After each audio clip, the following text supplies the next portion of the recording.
Muito bem, rapaziada, estamos começando o nosso Desperta de hoje. Hoje é dia 13 de junho, 7 horas da manhã, estamos ao vivo, horário de Brasília. Muito obrigado para todo mundo que está já nos acompanhando nas principais redes sociais. Estamos ao vivo no Twitter, na Twitch, no Facebook e no Instagram. E também, claro, lá nos canais do ICL Notícias, do Eduardo Moreira e do Leandro Demore no YouTube. Se você está chegando agora, você faça, por gentileza, aquela sua rotina diária. Você ativa o sininho, toca o sininho, chama o padre, toca pedra no sininho, sei lá, faz aquelas coisas que tem que fazer no YouTube lá também, que eu já tô de saco cheio de fazer essas coisas aí, e também se não quiser fazer não precisa, tá bom? Mas por gentileza, quem puder, compartilhe este programa, claro, com as pessoas que você conhece. Nós precisamos aumentar a nossa audiência aqui, por que não, né? Teremos eleições municipais esse ano, eleições importantes, aliás, onde quem acompanha o programa sabe que eu venho falando há um bom tempo já. Eu acho que a direita vai dar uma varrida legal nessa eleição aí, hein? Ainda mais com as coisas do jeito que estão. A gente vai falar um pouco sobre a semana, né? As últimas horas em relação ao governo federal. As coisas não estão muito boas, não estão nada boas, na verdade, né?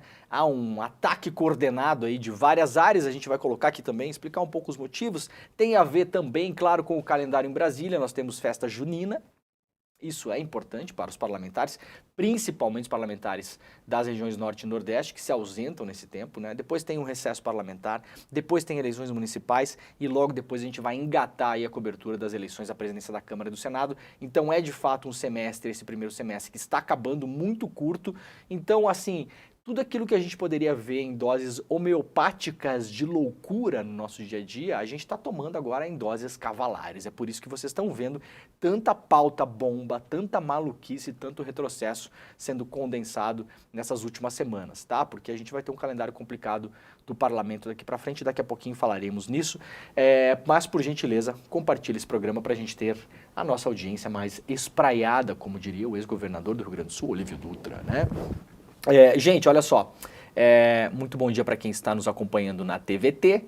Estamos ao vivo por duas redes de televisão, né? Na TVT em São Paulo e Grande São Paulo, na TV Quilimuri lá na Bahia e também na Rádio Brasil Atual e também na Rádio Heliópolis. Você pode acompanhar este programa como se fosse o seu bom e velho radinho de pilha, né? A gente vai tentando aqui organizar as coisas de modo que dê para acompanhar o programa sem necessariamente precisar das imagens que a gente vai mostrando por aqui.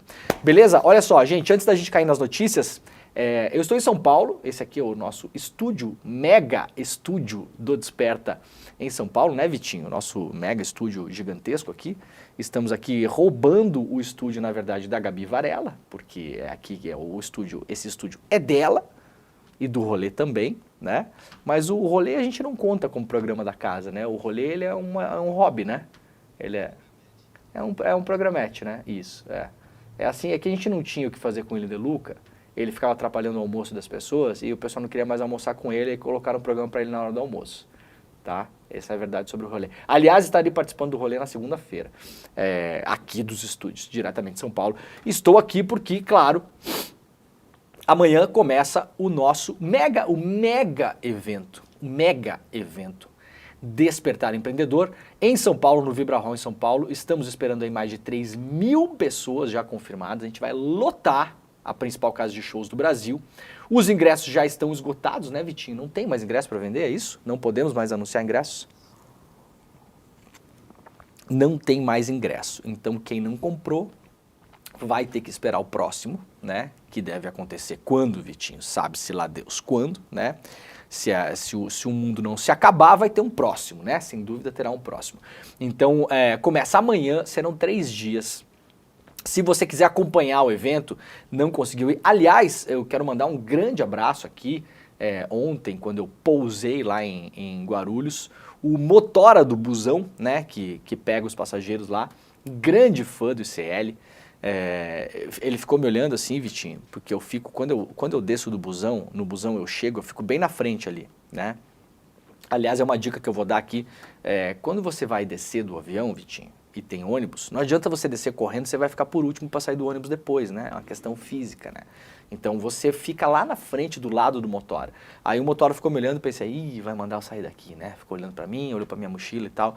Aí falou, Leandro Demore, acompanho você todos os dias no ICL Notícias. Falei, ah, que beleza. Não serei chutado do ônibus, pelo contrário, serei elogiado. Então vou mandar um abraço para o nosso querido amigo Jesus João. Jesus estava pilotando o ônibus ontem. Jesus no comando, né, Vitinho? Não é assim? Jesus está no comando lá em Guarulhos. Jesus, muito obrigado. Grande figura. Acompanha todos os programas do ICL aqui, sabe tudo, conhece todo mundo, sabe todos os assuntos, cara hiper politizado, é demais, né, ver gente assim que realmente tá ligada no que tá rolando. Então se você, e aí ele falou, pô, eu não vou estar no Despertar porque o meu horário não permite, trabalha do meio-dia até a meia-noite, aqueles horários, né, malucos assim de 12 horas com intervalo e tal, aqueles horários de aeroporto. Aí, então, meu querido amigo, Jesus, João, você pode acompanhar o evento, a gente criou um Instagram só para isso, ó, Empreendedor Mestre BR, é esse? Esse, né? Empreendedor Mestre BR, meu irmão, você vai lá, né? E pode seguir pelo Instagram, então quem não conseguiu se inscrever, não tinha como viajar, tá em horário de trabalho, então vai poder acompanhar pelo Instagram, a gente vai fazer uma cobertura intensa lá e claro, nos programas aqui também vai estar todo mundo lá, toda a turma do DCL, além dos nossos palestrantes, né? Teremos de Fátima Bernardes a Serginho Groisman, a Mega, Felipe Neto, que mais, Vitão? Rafael Donatiello, nosso mestre do marketing aqui. O ICL só dá certo por causa do Rafael Donatiello, tá, gente? Não é por nossa causa. Tá? O Rafael Donatiello é o cara que faz a máquina rodar e ele vai estar lá ensinando você que quer empreender, né? Como você tem um olhar de marketing, principalmente marketing digital. O cara é o ninja do marketing digital do Brasil. É um dos melhores do mundo, na minha opinião, o melhor do mundo. Eu conheço vários desses conhecidos lançadores, né? O Rafa é o menos marqueteiro deles, né? Não fica picareteando, né? Não fica se pavoneando por aí, né, Vitinho? Não fica se pavoneando no Instagram, mas o cara é bom demais, vai estar lá passando todos os conhecimentos, vai ter especialista em marketing político, em produto, vai ter palestra motivacional, vai ter show de música, vai ter momento de descontração, vai ter os momentos que a gente vai se encontrar lá, conversar, vai ter momento para você fazer matches com pessoas que estão empreendendo também, de repente você conhece uma pessoa lá que está querendo empreender e você está querendo também, e a pessoa está pensando uma coisa parecida com você, daqui a pouco você se junta lá, pluga o seu projeto no projeto da pessoa e vão seguir a vida e de repente daqui a um ano a gente vai ter uma mega empresa aí fundada a partir do evento. Então, sexta-feira, a partir do meio-dia começamos lá, né? Se eu não me engano, é isso? Começa um pouquinho mais cedo, talvez. Tudo bem. Sexta-feira, quem se inscreveu sabe dos horários. O nosso cronograma, né, do evento está no site. Está lá no site, para quem quiser conferir. O site é, Vitinho, Despertar 2020. Despertar2024.com.br para você ver lá também todo mundo que vai estar participando. Sexta, sábado e domingo estaremos todos lá, toda a turma do ICL pra gente se encontrar também, conversar, tirar fotinho e aquela coisa toda. Beleza? Esperamos vocês lá. Vamos lá então, gente, olha só. O INMET alerta para baixa umidade no centro-oeste e sudeste. As chuvas devem voltar ao Rio Grande do Sul a partir de sexta-feira. Agora eu confesso que eu vejo esses mapas aqui, eu fico assustado já. O Instituto Nacional de Meteorologia, o INMET, lançou um alerta de perigo potencial para baixa umidade que atinge principalmente os estados do centro-oeste e sudeste nessa quinta-feira. No Rio Grande do Sul começa a se formar uma frente fria que já na sexta deverá trazer de volta as chuvas fortes para a região. Mato Grosso do Sul, Goiás, São Paulo, Minas Gerais e Tocantins são os estados com grandes proporções de seus territórios sob a atuação de um alerta do INMET. Paraná, Piauí e Maranhão também podem ser afetados pelo fenômeno que acontece quando a umidade relativa do ar fica entre 30 e 20 graus. A ocorrência deste fenômeno na porção central do país é explicada, segundo a meteorologista Andréa Ramos, do INMET, pela atuação nessa área de um anticiclone, um sistema de ventos que giram em sentido anti-horário no hemisfério sul. Ela favorece a baixa nebulosidade associada a temperaturas elevadas e baixa umidade. Tem um mapinha aqui no jornal O Globo, se você quiser ficar ligado e ficar ligada, e tem também, claro, toda a programação aí para o final de semana do tempo e da temperatura em várias regiões do país. Obviamente o local mais crítico no país é o extremo sul. No Rio Grande do Sul o estado segue com chuvas até sexta-feira, quando a precipitação deve voltar. Quer dizer, deve voltar na sexta-feira. Na verdade não está chovendo no Rio Grande do Sul nesse momento, graças a Deus, né? Segundo a Andréa Ramos, nesta quinta a nebulosidade na região já irá aumentar. Começa a ter uma formação de uma frente fria que irá atuar na sexta-feira de tarde para a noite. Não serão chuvas com volumes do final de abril para início de maio, então a gente não deve ter aquela monstruosidade de chuva, mas elas seguem até segunda e terça-feira. O grande problema disso é que ainda tem áreas que estão alagadas ou semi-alagadas. O que é semi-alagada, né? Ela não está alagada na superfície, mas o sistema de escoamento de água está no seu limite, está ali, né? Está na boca, está na tampa. Então, se chover, é bem capaz de voltar a água para a rua. E a outra questão é que em Porto Alegre e região metropolitana ainda tem muito entulho e muito lixo na rua. Eu estava falando com um amigo ontem que trabalha em uma empresa no bairro Anchieta, em Porto Alegre, que foi muito atingida, a empresa foi totalmente devastada, e ele falou, cara, você não tem noção do fedor que está o bairro. Diz que está um cheiro insuportável. É claro, você tem lixo, material orgânico junto com isso, a própria lama que foi levada, né? Essa lama tem muitos compostos orgânicos. Você tem entulhos. Boa parte desses entulhos são feitos de madeira ou assemelhados, e isso apodrece e fede, né? E você tem, eventualmente, até mesmo, no meio desses entulhos todos, é possível que tenha ainda animais mortos. E a recolha está sendo demorada. Em Porto Alegre a gente já falou por quê, né? Já falamos por quê. O departamento de limpeza da cidade carece de funcionários. E o prefeito Sebastião Melo quer mandar mais funcionário embora ainda, porque afinal de contas, aparentemente, não precisa deles, né? A gente viu agora o quanto precisa. Tá? Então atenção, se você está nas áreas atingidas aí, tome cuidado. Se voltou para casa, tome cuidado, tome todas as precauções possíveis aí, porque a chuva volta na sexta-feira. Vamos lá dar uma passada rapidamente pelo site do iclnoticias.com.br, o portal de notícias do ICL. Bancada da Bala quer proibir o uso de câmeras corporais para punir crimes de policiais.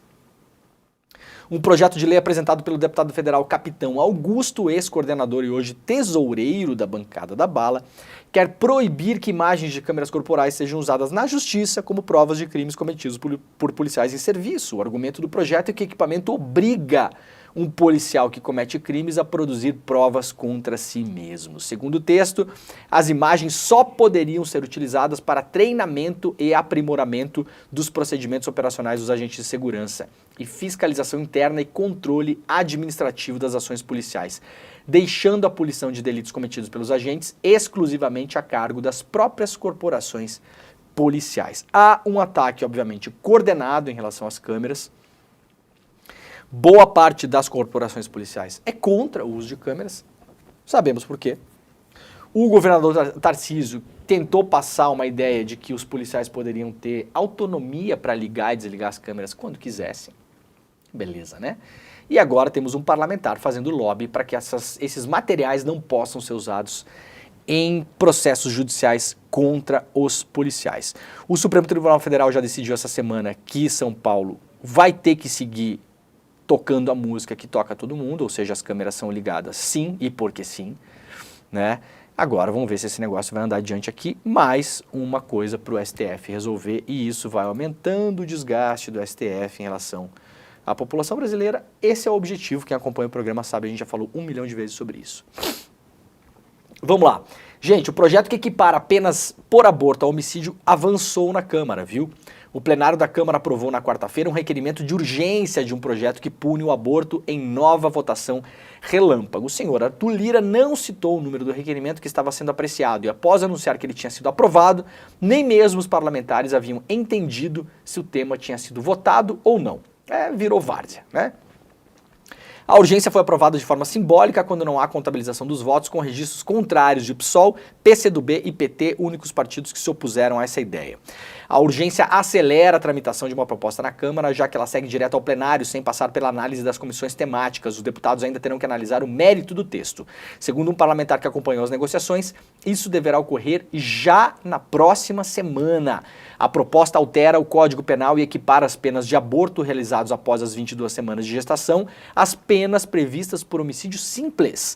A matéria também determina que em casos de viabilidade fetal, mesmo que resultante de estupro, o aborto não será permitido. Menina de 12, 13, 14 anos, estuprada dentro de casa, que é mais de 70% dos casos no Brasil, os estupros acontecem em casa, ou próximo de casa, em casos de familiares, cometidos por familiares ou por pessoas conhecidas, vizinhos, parentes. Esse é o perfil do estuprador brasileiro, tá, gente? Aquela fantasia da extrema-direita de que os estupradores estão soltos nas ruas. É claro que acontece muita coisa nas ruas, agora a maior parte dos estupros no Brasil, estatisticamente, acontecem em casa, em ambiente familiar, cometidos por familiares ou pessoas conhecidas e não por estranhos. Então acontecerá que essa menina será obrigada a levar a gestação adiante. Caso decida por fazer um estupro, ficará possivelmente mais tempo presa do que o estuprador. Sim, vocês entenderam bem. Um estuprador e a vítima. A vítima é obrigada a levar a gestação adiante e se ela fizer um estupro, tá? Se ela recorrer a um equipamento de saúde, porque não deseja aquela gravidez, pois vítima de uma violência, fruto de uma violência, a pena para ela, violentada, pode ser maior do que a pena para o estuprador. Esse é o projeto que estão tentando passar em Brasília. Essa é a Câmara, liderada pelo senhor Arthur Lira. Tem um vídeo muito bom da Caroline Sardá, que já participou aqui do CL várias vezes. Ela é lá de Santa Catarina, historiadora, né? Também política também, ativista, tudo de bom, né? Tudo de bom. Ela fez um vídeo, publicou nas redes sociais dela. O vídeo é um pouquinho compridinho, tem uns 5 minutos. A gente vai tocar um pedaço dele aqui, que o pedaço inicial ele explica bem o que está acontecendo, tá bom? Vamos lá então ouvir a Carol Sardá. 3 pontos bizarros no projeto de lei de gravidez infantil que você precisa saber. Mas antes, se você quiser ler o projeto na íntegra, o link está nos meus stories e você também pode acessar pelo site da Câmara pesquisando pelo número 1904/2024. Então bora lá! Em resumo, esse projeto propõe mudanças nos artigos do Código Penal em relação ao aborto legal. A proposta é aumentar as penas, equiparando-as ao homicídio simples, artigo 121, e limitar exceções até em casos de estupro, má formação fetal ou risco à gestante. Agora que você entendeu um pouquinho do que é o projeto, vamos aos pontos bizarros que estão sendo levantados nele. O primeiro ponto bizarro é a equiparação das penas. Isso significa que uma pessoa que interrompeu uma gestação pode ter uma pena de 6 a 20 anos. A mesma pena de uma pessoa que cometeu um homicídio simples. E a título de curiosidade, tu sabe qual que é a pena de alguém que cometeu um estupro? 6 a 10 anos. Agora, se for caso de estupro de vulnerável, de 8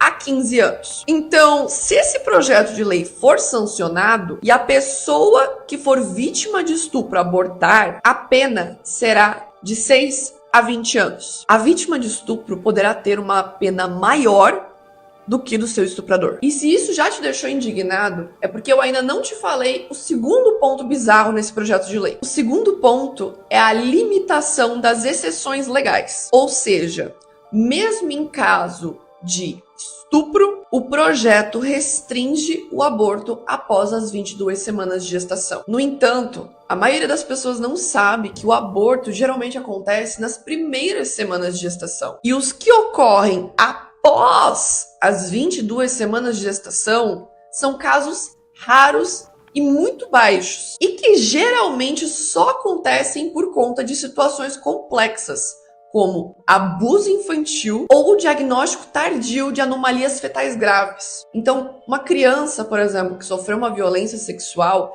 ela já tem dificuldade de identificar que está sofrendo uma violência para poder denunciar para os seus familiares. Até porque, às vezes, pode ser um familiar que está abusando dela. Agora imagina essa criança identificar uma gestação. Quando que os familiares conseguem perceber que essa criança está grávida? Depois de muito tempo. Quando a barriguinha já está começando a aparecer e ela já apresenta sinais de gravidez. E também, claro, como eu falei para vocês, em casos de diagnóstico tardio de anomalias fetais graves, que podem causar risco à gestante. E o terceiro ponto que eu tenho para trazer aqui para vocês é a punibilidade do médico. O projeto também prevê o aumento das punições aos médicos que provocarem ou induzirem o aborto após as 22 semanas de gestação. Mesmo em casos de estupro, esse projeto também coloca o médico como criminoso, não apenas a vítima. Ou seja, essa proposta, além de violar a autonomia corporal da mulher, ainda agrava o trauma do estupro, da violência sexual, ao forçá-la a manter 9 meses uma gestação que ela não quer manter, porque ela terá uma pena maior do que o cara que a violentou. Além disso, esse projeto limita o acesso a serviços de saúde reprodutivos, ignorando completamente os direitos humanos fundamentais das mulheres e crianças. O Estado tem que parar de punir as vítimas e... Bom, tá aí, né? O que dizer? O que dizer, gente? Eu não sei mais. Tá uma semana difícil, né? É tão absurdo, que passa do limite da indignação. Eu só consigo ficar triste vendo um negócio desse. Preocupado vendo um negócio desses. Dá pra dizer tranquilamente, vocês viram a explicação da Carol Sardá, tá? O que tá ali não é o que ela acha, tá, gente? É o que tá no texto do projeto de lei. Não é a opinião dela. Não é que pela interpretação dela, aquilo que ela falou vai acontecer. Não, isso está escrito no projeto de lei, tá bom? Então, com base nisso, dá pra dizer tranquilamente que a direita brasileira defende estuprador, porque é o que está posto aqui. Você, quando tem uma situação de abuso, e eu vou repetir, a maioria delas acontecem dentro de casa, feitas por familiares, por conhecidos, por vizinhos, por parentes próximos. Com um projeto de lei desses, você está incentivando os estupradores. Mas como assim, Leandro? Ora, a partir do momento em que você criminaliza a vítima, você vai ter cada vez menos vítimas denunciando. Elas ficarão cada vez mais caladas. Isso é um projeto que cala a vítima, ainda mais. As vítimas de estupro já são super caladas, porque é muito complexo. Você, como falou a Carol, ainda mais quando são meninas muito novas. Entender o que está acontecendo. Quantos casos a gente viu no Brasil nos últimos anos, já de mulheres já adultas, né? O caso mais emblemático foi o caso da apresentadora Xuxa, foi super emblemático, mas nós tivemos vários que só depois de adultas, já muito mais velhas, identificaram que o que aconteceu com elas lá atrás era um abuso. A pessoa não sabia, não tinha... é o clássico não cai a ficha, você não entende. Você imagina uma pessoa de 14 anos entendendo o que é um abuso, 15 anos, sendo que uma boa parte dessas meninas são abusadas desde criança.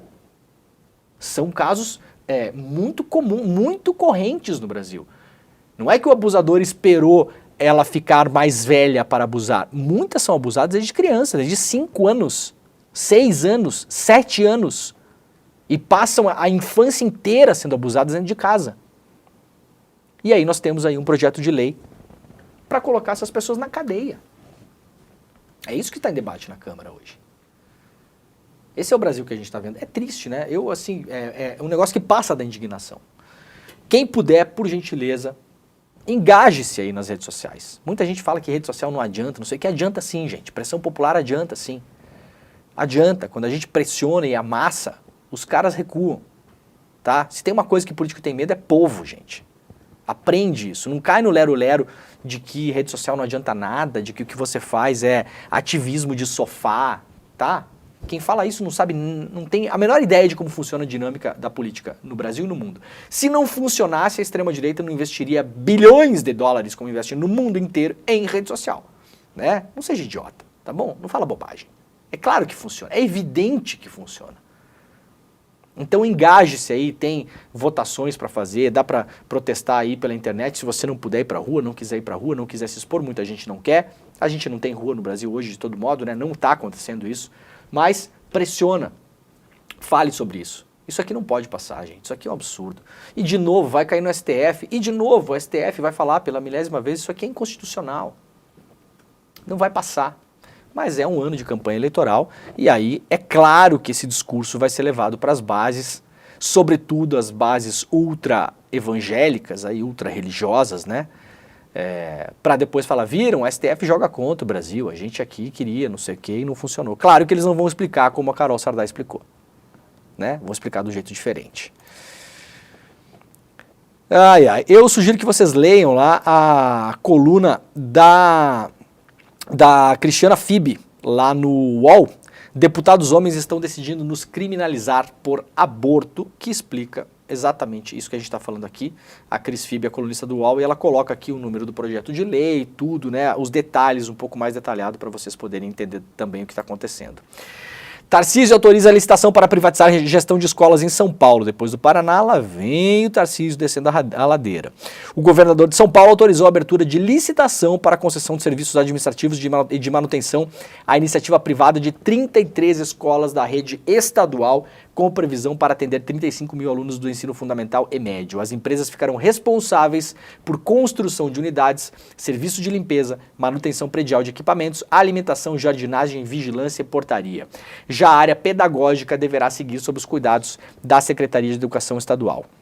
Apesar disso, de acordo com a gestão Tarcísio, o parceiro privado ficará encarregado de criar centros educativos com ambientes integrados, tecnologia, espaços de inovação e de estudo individual. Nossa, lendo isso aqui, né, parece, virou a escola da Suíça, né? Virou a escola da Suíça. O parceiro ele vai criar centros integrados de tecnologia com espaços de inovação e o estudo de... Gente, quem participa desses certames são as empresas de educação, tá bom? É como aconteceu no Paraná. Você vai pegar uma escola pública, vai fazer um cálculo por aluno. Quanto custa por aluno? No Paraná são R$800. Então, um privado vai assumir a gestão dessa escola aqui. Quantos alunos tem? 1.000 alunos. 1.000 vezes 800. Esse é o custo, esse é o valor que o Estado, através dos teus impostos, vai passar para a empresa privada. Tá bom? O problema é que essas empresas privadas de gestão escolar, elas são empresas que atuam justamente no setor de educação. A imensa maioria delas, para não dizer todas, tirando os picareta que vão montar CNPJ agora para participar desse negócio aqui, que vai ter também, né? Claro. A maioria delas tem interesses no setor de educação privada. Qual o interesse delas? Que a escola pública seja boa. Responda você.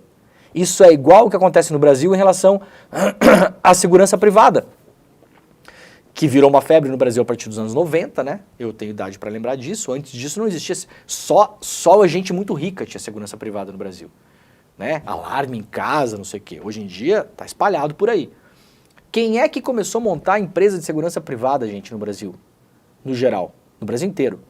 Policiais. Policiais. Qual o interesse do policial militar que está sentado na sua viaturinha na cidadezinha de Itapipoca do Oeste, em 1996, de tornar aquela cidade segura, se o negócio dele é o negócio da insegurança? Isso não foi combatido no Brasil, isso não foi coibido no Brasil, porque muita gente ganhou e ganha dinheiro com isso até hoje, de modo mais ou menos legal, inclusive. No setor da educação é a mesma coisa, gente. Você que tem filho em escola pública, a escola do seu filho não vai ficar igual a privatizada, tá bom? Não vai. Só acredite nisso no dia que o Lehman botar o filho dele estudar em escola pública. O Lehman tem negócios de escolas privadas, vocês sabem disso, né? O grupo Eleva. Então, no dia que o Lehman, os executivos do grupo dele, né? Os amigos dele, colocarem os filhos em escola pública, você começa a acreditar que vai para algum lugar a escola pública. E mesmo assim vai ser perigoso, porque vai sabe-se lá o tipo de programa que vão colocar lá, tá? Não vai acontecer, gente. Não cai nessa esparrela, tá bom? Lá no Paraná vai ser judicializado a questão. E para além disso, atenção professores de São Paulo, atenção, aprendam com os professores do Paraná. O que é que aconteceu no Paraná? O projeto de lei do Paraná, que foi aprovado e sancionado pelo governador Ratinho, né? O nosso Little Mouse. O Little Mouse falou o seguinte, o privado, a empresa privada que vai gerenciar a escola, pode substituir professores concursados por professores em regime CLT. E aí você pensa, qual o problema disso? Atenção professores de São Paulo, da rede pública de São Paulo. Quem é que vai pagar a sua aposentadoria? Se você vai substituir professores que estão hoje contribuindo para a sua aposentadoria do futuro, porque estão dentro do regime especial de aposentadoria dos professores, vai tirar esses professores novos que entrarão a partir de agora e colocar pessoas contratadas pelo regime CLT, o seu fundo de pensão vai para o espaço. Então, atenção professores de São Paulo, vocês ficarão sem aposentadoria daqui a 15 anos, 10, 15 anos, se esse tipo de bizarrice passar em São Paulo, tá bom? Atenção. É o que aconteceu no Paraná, inclusive. O governo apresenta nova proposta para técnicos de educação federal. Reajuste médio em 4 anos vai a 29%, progressão também aumenta. Essa notícia é uma notícia boa porque uma das piores carreiras federais são os técnicos das universidades federais e institutos federais. Não os professores, tá, gente? Os técnicos, a galera que toca a coisa lá, né? O governo federal apresentou uma contraproposta aos servidores técnicos administrativos da educação na tarde da terça-feira em reunião com os sindicatos da categoria. De acordo com o Ministério da Gestão, Inovação e Serviços Públicos, a nova proposta prevê reajuste médio de quase 30% em 4 anos, já contando o reajuste geral de 9% dado a todos os servidores federais no ano passado, além da progressão de 4% a partir de 2026. O reajuste final ficou entre 25% e 44%, dependendo da classe e do nível de carreira, segundo a pasta. A proposta anterior previa um reajuste médio de 28%. Na avaliação do Ministério, após a 6ª rodada de negociação com os servidores, houve uma evolução da oferta. A ver aí se as universidades vão aceitar. Seguem em greve universidades e institutos federais pelo Brasil. CCJ aprova incluir na Constituição criminalização do porte de drogas, mais uma pauta aí de retrocesso que a gente está vendo essa semana. A PEC será analisada na Comissão Especial da Casa, que ainda deve ser instalada. Se aprovada, ela vai à votação ao plenário, então está andando mais essa bizarrice de poder dar poder discricionário ao delegado na hora de prender as pessoas para enquadrá-las como usuários ou traficantes. É isso que querem fazer e não importa a quantidade de droga, tá, gente? Isso vai na contramão ao que o STF está discutindo. O STF está discutindo justamente isso. Como a tal da lei antidrogas, que foi inclusive promulgada durante o governo Dilma, que ajudou a lotar a cadeia, com um perfil que a gente já conhece, que é o perfil das pessoas que são presas por mexer com droga no Brasil. Quem que é? Jovem, negro, com baixa escolaridade, morador de periferia, sem grana, tá? Esse é o perfil da galera, tá? Não é o que eu acho, tá, gente? De novo, não é o que eu acho. Esse é o perfil das pessoas presas por droga no Brasil, é esse. Quer dizer muita coisa, né? O STF está tentando minimizar isso de algum modo, dizendo, olha, a gente tem que ter aí uma quantidade que a pessoa vira traficante. Quantos gramas é a quantidade?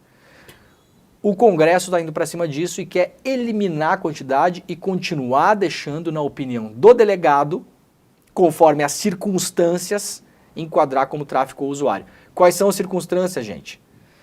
Local suspeito. Qual que é o local suspeito no Brasil, galera? É no Leblon?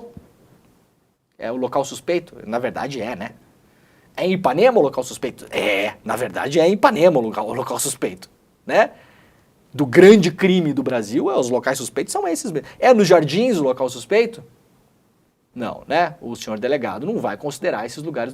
Atitude suspeita, gente. O que é atitude suspeita? É os colegas, é o seu filho saindo da escola, de uma escola particular, em plena luz do dia, numa rua asfaltada, correndo com uma mochila? Ou é um jovem negro de periferia correndo com uma mochila nas costas? O que é atitude suspeita? É isso que a Câmara está tentando passar também. Não tá fácil, né?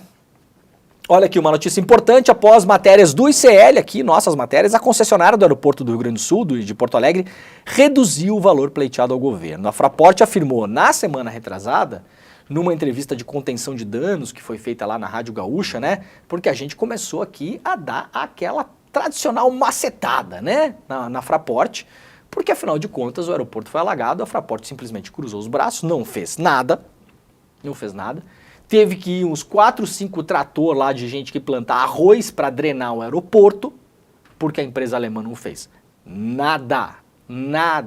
Ficou olhando o aeroporto esperando o sol secar a água, tá? Eu não estou sendo hiperbólico e nem exagerando. A Fraport não fez absolutamente nada nas primeiras semanas da enchente. Aí a gente começou a falar sobre isso. E começou a rolar rumores. E a coisa estava se encaminhando para a gente pagar essa conta de novo. O aeroporto de Porto Alegre é concedido à empresa alemã. Empresa alemã que, aliás, é de controle estatal. Ou seja, na prática, a gente estava pegando o nosso dinheiro dos nossos impostos e colocando no bolso do pagador de imposto alemão. Ou seja, a gente está sustentando os alemães, né? Estamos sustentando os alemães, galera. O colonialismo não terminou. O problema é que hoje ele é um colonialismo financiarizado. Disfarçado de eficiência, como é que o Tarcísio falou ali? Salas digitais, salas de estudo tecnológicas, tá? É o tecnofeudalismo que a gente está vivendo, né? Mudou só o jeito de falar, tá bom? Na prática, a gente ia pegar o nosso dinheiro aqui e colocar no bolso do pagador de impostos da Alemanha, porque eles lá não querem colocar o dinheiro deles no aeroporto. Aí começamos aqui, lemos o contrato, que é o mínimo que se faz, né? Tem jornalista que não leu o contrato até hoje, inclusive jornalista da Rádio Gaúcha, lamentavelmente, né? Que tem falado um monte de groselha aí, principalmente a principal colunista da casa, Rosane de Oliveira, com todo o respeito, mas tem falado muita bobagem sobre o aeroporto. Rosane Oliveira, acho que é o nome, né? Não sei se tem o D ou não. Rosane de Oliveira, enfim. Apresenta um programa lá chamado Gaúcha Atualizado, né? Tem excelentes repórteres na Rádio Gaúcha. Cansei de elogiar a cobertura factual da enchente da Rádio Gaúcha aqui. Para mim, a principal cobertura do Brasil, digna de todos os prêmios e honrarias do Brasil. Eu me emociono quando vejo bom jornalismo. Eu não tenho dificuldade nenhuma, gente, em elogiar. Nenhuma. Seja o veículo que for. Eu não me turvo por opiniões e posições ideológicas quando eu vejo bom jornalismo sendo feito. A Gaúcha arrebentou na cobertura da crise. Eu falei isso publicamente, inclusive. Inclusive em uma live, 3 semanas atrás, com um dos principais comunicadores da Rádio Gaúcha. Na live, elogiei a Gaúcha e ele. Agora, o que tem sido feito em relação à cobertura do aeroporto na Rádio Gaúcha, me desculpa, é a advocacia da empresa, tá, gente? Parece lobby, tá bom? Parece lobby. Não leram o contrato. Não debatem o contrato, não leram a apólice de seguro, não trazem para o público da rádio os termos do contrato. Quer defender a empresa? Defende. Mas defende de modo qualificado, tá? A maneira como está sendo feita é de dar vergonha alheia. Eu ouço e me dá vergonha. Eu penso, não, isso não dá, gente, não dá. É ruim demais, tá bom? Dá para defender de um jeito melhor do que esse. E aí a gente começou a fazer pressão aqui.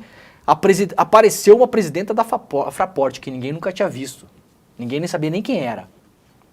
Né? Apareceu. Opa, tem. Falando em português, né? Com um sotaquezão lá, alemão. Fez uma entrevista lá de contenção de danos. Falou que precisava de R$1 bilhão de dinheiro público. 1 bi. Essa semana, anteontem, já falou em 362 milhões. Então a conta caiu para 1/3, tá bom? Como diz alguém no Twitter lá, se forçar um pouquinho, daqui a pouco com R$100 e uma jujuba, eles estão pegando o aeroporto de volta. O aeroporto tem seguro, ninguém sabia que tinha seguro. Quem falou que tinha seguro foi aqui no ICL, fomos nós. Ninguém estava falando em seguro, porque ninguém foi lá ler a maldita apólice. né? O contrato é público, é fácil de... Tudo bem, a apólice não é pública, tá, gente? A apólice não é pública. A Fraport, inclusive, falou isso para algumas pessoas, que não vai publicar a apólice, porque ela é um contrato privado entre ela e a seguradora. Atenção, senhora Fraport, nós já publicamos a apólice aqui faz 2 semanas, tá bom?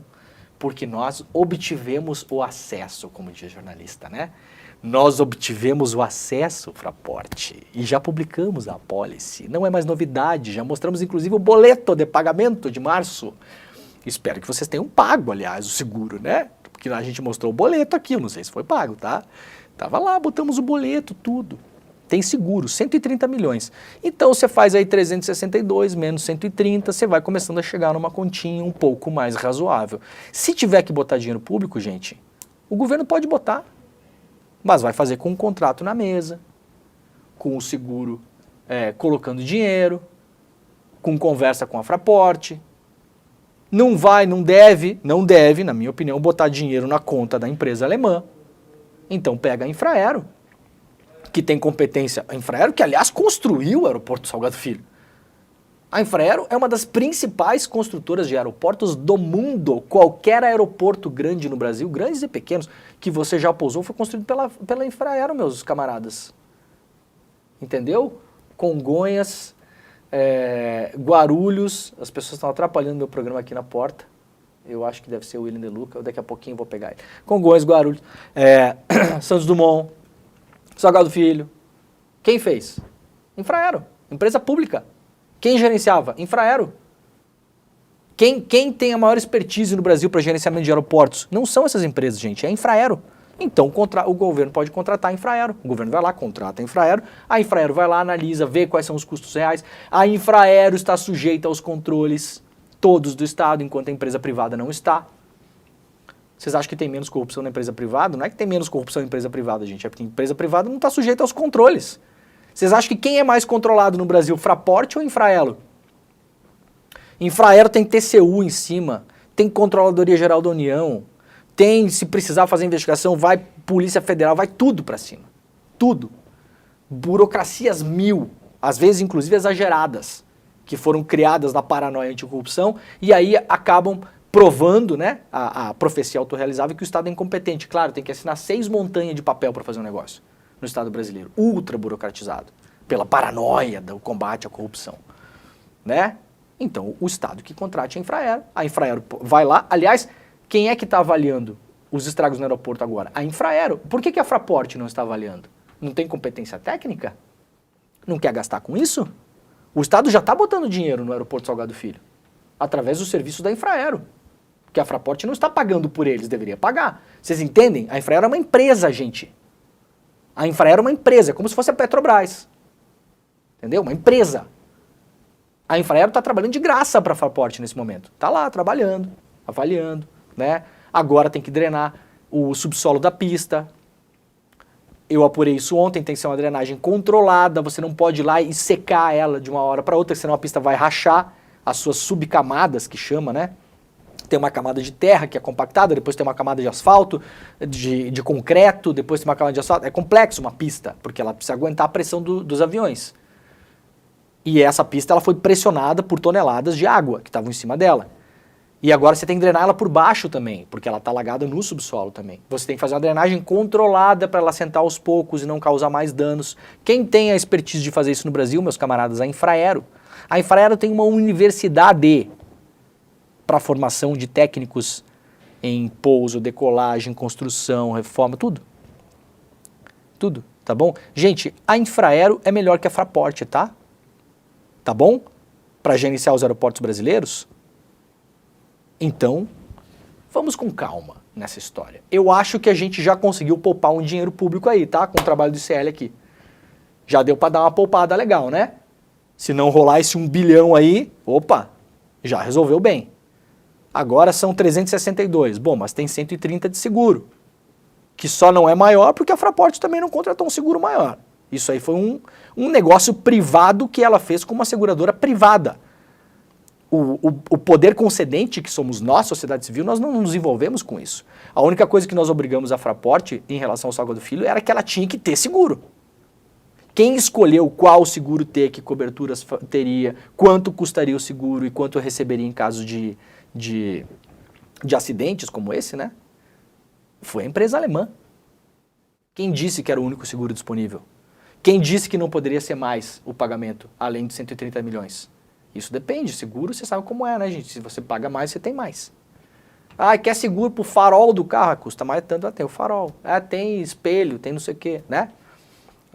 Contra terceiros, custa mais caro. Mas aí vem mais também. É assim que funciona um seguro, tá? Então, espero que o governo tenha cuidado com esse negócio.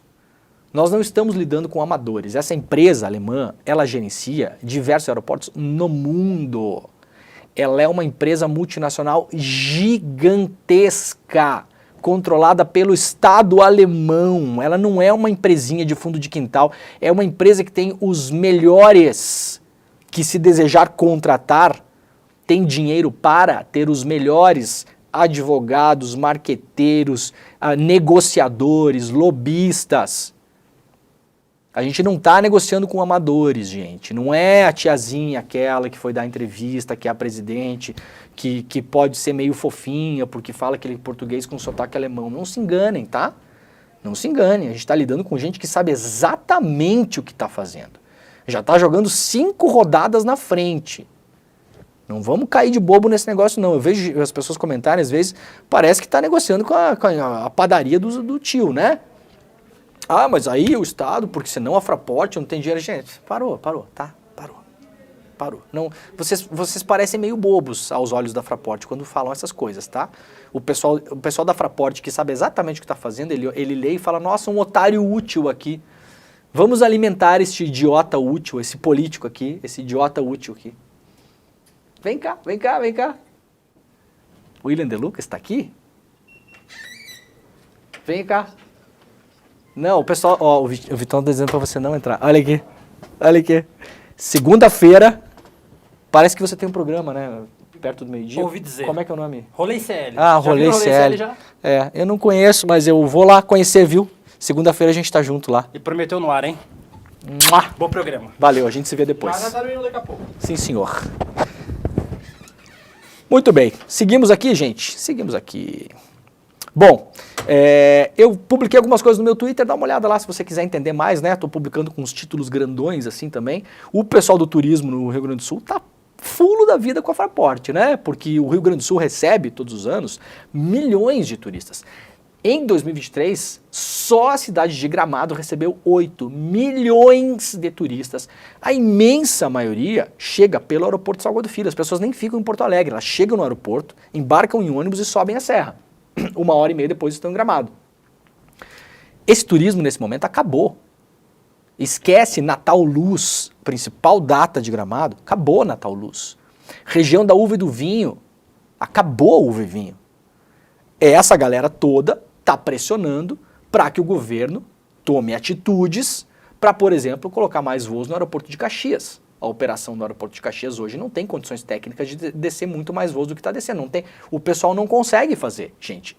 Não é qualquer um que consegue pousar em Congonhas. Não é qualquer pessoa que está lá na torre, no pátio, taxiando os aviões, que sabe fazer o que o pessoal da Infraero fez durante décadas, que é pousar praticamente num porta-aviões, que é Congonhas. Outro porta-aviões, Santos Dumont, único aeroporto grande no Brasil, aliás, hoje no comando da Infraero. Então, se precisar, manda a gente da Infraero para Caxias. Se precisar, manda a gente da Infraero para operar o aeroporto de Vacaria, que é um aeroporto que é preparado para exportação de maçã, não tem terminal, então se construa um terminal rapidamente para voar por Vacaria, para voar por Torres, para voar por Canela. São vários aeroportos pequenos do interior do Brasil que as concessionárias como a Fraport não têm interesse em desenvolver a aviação regional no Brasil, gente. Essas concessionárias, elas querem que você saia lá da sua cidade que você mora, lá não sei aonde, fique 4 horas na estrada para ir até Porto Alegre e pegar o voo lá. Ela não quer melhorar o aeroporto lá de Santo Ângelo, Passo Fundo, Pelotas, Rio Grande, Uruguaiana. Não quer. O interesse dela é fazer você sair lá de São Borja, ficar 8 horas na estrada para pegar voo em Porto Alegre. É óbvio, o negócio dela é fazer você voar pagando a tarifa do aeroporto Salgado Filho. Vocês entenderam como o negócio é complexo? Vocês entenderam como o negócio é muito mais cinza do que a gente imagina? Não é a empresoca do seu tio, gente, que alagou e que ficou sem dinheiro e precisa de ajuda, tá? É um monstro do capitalismo global. Que tem aeroporto de Frankfurt, que é o mais movimentado da Europa, é deles. Singapura, não sei aonde, no Peru, tem vários aeroportos aí, né? Fortaleza, Porto Alegre. Não é gente que tá brincando, tá bom? Então não paga de pato aí na rede social em ficar defendendo, porque os caras olham pra você e pensam, nossa, que bom, um idiota grátis. Que legal, é bom ter idiota grátis do nosso lado. Senado aprova bolsa de R$700 para estudantes de baixa renda de universidades públicas em ensino técnico. Se você quiser saber como funciona esta bolsa, corre lá para o iclnoticias.com.br. Um artigo importantíssimo publicado pelo ex-primeiro-ministro de Portugal, José Sócrates, sobre o avanço da extrema-direita na Europa, e ele mostrando aqui como a sorte da Europa será jogada nas eleições da França, que acontecem, aliás, agora, dia 30 é o primeiro turno, de junho, e dia 7 de julho é o segundo turno. Serão eleições entre as mais importantes do continente europeu desde o fim da Segunda Guerra Mundial, para vocês terem a ideia do nível da importância dessa eleição.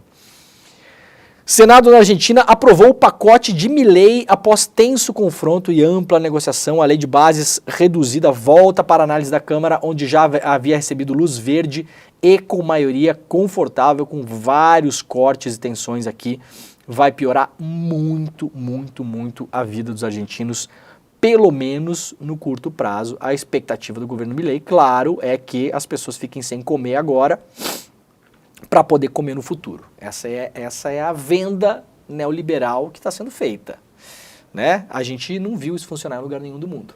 Hoje a Argentina está passando por essa fase de novo. Teve um vídeo que circulou ontem pelas redes sociais, que eu vou pedir para a gente tocar aqui, que é uma manifestante que estava bem na frente da barreira policial e começou a conversar com uma policial, falando para ela, olha, você é do povo também, você deveria tirar esse capacete, soltar essa arma e vir para o nosso lado. E aí a policial começa a chorar e os colegas dela tiram ela da linha de frente da polícia. Vamos colocar esse vídeo para a gente ver aqui.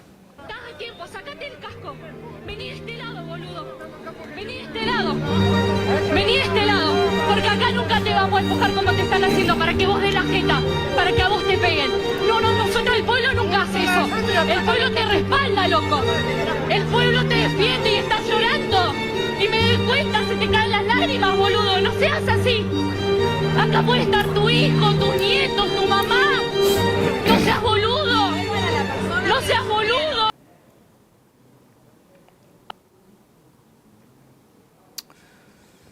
Muito bem. Isso aí, o vídeo está espalhado aí pelas redes sociais. E é bem impressionante, né? A gente já viu casos como esse em vários lugares do mundo, de policiais, inclusive policiais que tiraram os capacetes e foram pro lado dos manifestantes. Nesse caso aqui, quase deu, mas não deu, né?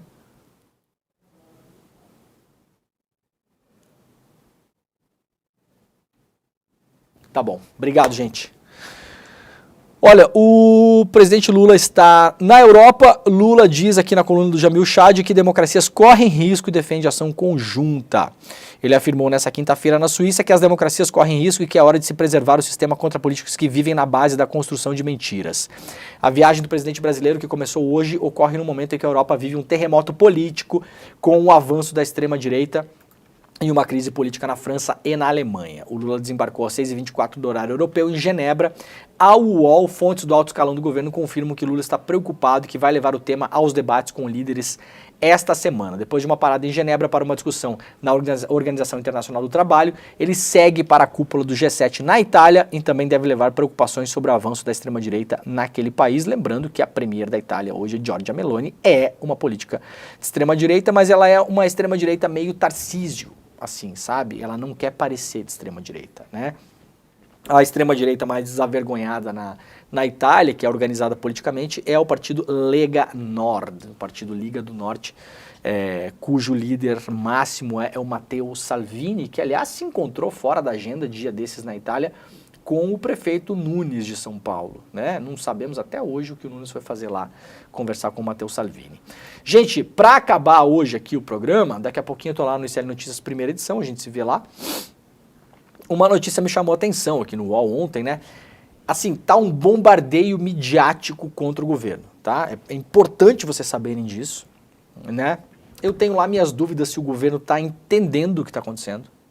O governo, nesse sentido de resposta, parece imóvel. Várias colunas ontem.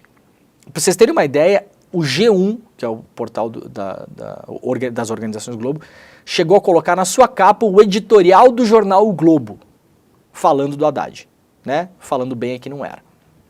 Isso é muito raro, tá? Eu não lembro a última vez que eu vi um editorial do jornal O Globo na capa do G1. É bem raro isso acontecer. Isso aí, claro, foi determinação, né? Coloca lá. Tava lá em cima na capa, assim. Então, há, sim, um bombardeio contra o governo, partindo principalmente da imprensa hegemônica. Vários artigos, editoriais e tal, focando principalmente essa semana no Haddad, que alguns deles beiram assim, a barbeiragem jornalística. Não é pegação no pé, juro por Deus, se eu quiser pegar no pé de alguém um dia que eu vou falar, tá? Tô pegando no pé, não é o caso. Mas olha só, vamos ler juntos aqui, o programa está acabando, então a gente vai aqui ler juntos o título e o que está no conteúdo dessa coluna de opinião publicada no UOL. E assim, é uma coluna de opinião, mas quando ela vai para a capa do portal, você lê o título. O título é Dólar dispara e políticos dizem, atenção para isso, tá? Dólar dispara e políticos dizem que Haddad não cai por medo do substituto. Ou seja, o dólar disparou, políticos queriam derrubar o Haddad, não pode mais ficar ali o Haddad, mas só não vão derrubar ele porque tem medo de quem pode vir no lugar dele. Essa é a manchete, isso estava na capa do UOL ontem à noite, como manchete, como notícia.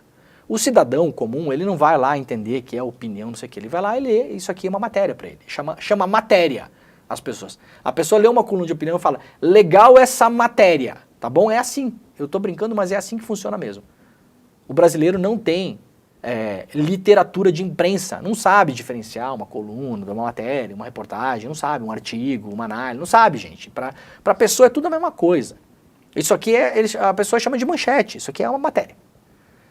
Dólar dispara e políticos dizem que Haddad não cai por medo do substituto. Eu tenho a estranha mania de ler o texto, né? Muitas vezes eu brinco, só quem lê os textos no Brasil da imprensa é o autor, o editor às vezes, porque às vezes nem tem editor, e eu. Aí eu fui lá ler o ministro da Fazenda, já teve muitas fases difíceis no governo, mas hoje vive o seu pior momento, barará, barará. Aí eu fui lendo para tentar achar quais são os políticos que dizem que o Haddad só não cai porque tem medo do substituto. Quais são os políticos? Aí eu fui lendo. E não tem o nome dos políticos. Aí lá no rodapé, tem o nome dos políticos, que é um senador. Última frase, tá aqui, para fechar o programa. Nas palavras de um senador, Haddad hoje não cai porque ninguém duvida que o substituto seria bem pior. É um jeito da coluna também dar uma bofetada no Mercadante, no Heloísio Mercadante, que seria o substituto do Haddad nessa opinião aqui, né? Nessa ideia aqui, tá? Então, gente, um senador, cujo nome não é citado, então um senador anônimo, quero imaginar que um senador tenha falado isso pelo menos, né? Vamos dar de barato que sim, que aconteceu. Um senador fez a seguinte frase, o Haddad só não cai porque a gente não quer um Mercadante, né? Essa é a frase, vamos simplificar aqui. Título, políticos dizem, tá? Não tem políticos dizendo, gente, tá bom? Não é pegação no pé, não é nada disso. É uma questão técnica, uma questão editorial. Não há políticos dizendo isso na matéria, tá bom? O UOL pode dizer que políticos dizem. Bom, então se políticos dizem, coloque isso na matéria. Na matéria não tem políticos, tem a opinião de um senador. Beleza? Então tá, ó, daqui a pouquinho estou lá no ICL Notícias, primeira edição. Muito obrigado pela companhia de todo mundo. Amanhã o programa está de volta, às 7 horas da manhã, e amanhã começa o nosso Despertar Empreendedor lá no Vibra Hall em São Paulo. Espero todo mundo por lá, já tem um monte de gente me escrevendo, dizendo que vai estar por lá, não sei o quê. Então, se tiver por lá, chama, puxa para conversar e tal. Só não fica me alugando muito tempo também, que eu também não tenho paciência, né, Vitinho? A pessoa pega lá para alugar e fica lá querendo falar 3 horas com a pessoa, não tem paciência para isso também. Mas pode vir falar. Até 3 minutos é tolerável, de 3 a 5 já passa a ficar intolerável. Tá bom? É isso. Obrigado. Tchau. A gente está fazendo história, construindo a maior comunidade de empreendedorismo e negócios do Brasil, hackeando o sistema e vencendo eles nas regras deles. Mas isso tudo é só o começo, porque agora chegou a hora de despertar. A hora de construir um empreendedorismo onde os negócios prosperam e as pessoas têm dignidade. Esse momento histórico vai acontecer aqui, na Vibra São Paulo, a maior casa de espetáculos do Brasil, nos dias 14, 15 e 16 de junho. Anotem na agenda e se preparem. Mais de 4.000 pessoas juntas, participando do evento de empreendedorismo mais incrível já realizado no Brasil. Aqui a gente vai assistir ao melhor grupo de palestrantes já reunido no Brasil. Palestras técnicas com grandes especialistas e shows maravilhosos para sacudir a plateia e colocar essa casa abaixo. E vão ter várias dinâmicas também, para vocês poderem ampliar a rede de relacionamento de vocês e, quem sabe, fazerem vários negócios. Você não pode perder essa chance. Participe do Despertar Empreendedor, esse evento único. Vamos redefinir o conceito de empreendedorismo no Brasil. No Em Detalhes de hoje, eu converso com o empresário, ativista e escritor João Paulo Pacífico. E a gente vai conversar sobre a proposta de taxação de 2% da renda dos chamados super ricos. A proposta do governo brasileiro vem ganhando força internacional com o apoio recente dos presidentes da França e dos Estados Unidos. O Em Detalhes é às 10h30 da manhã, logo após o ICL Notícias, primeira edição. Eu espero por você.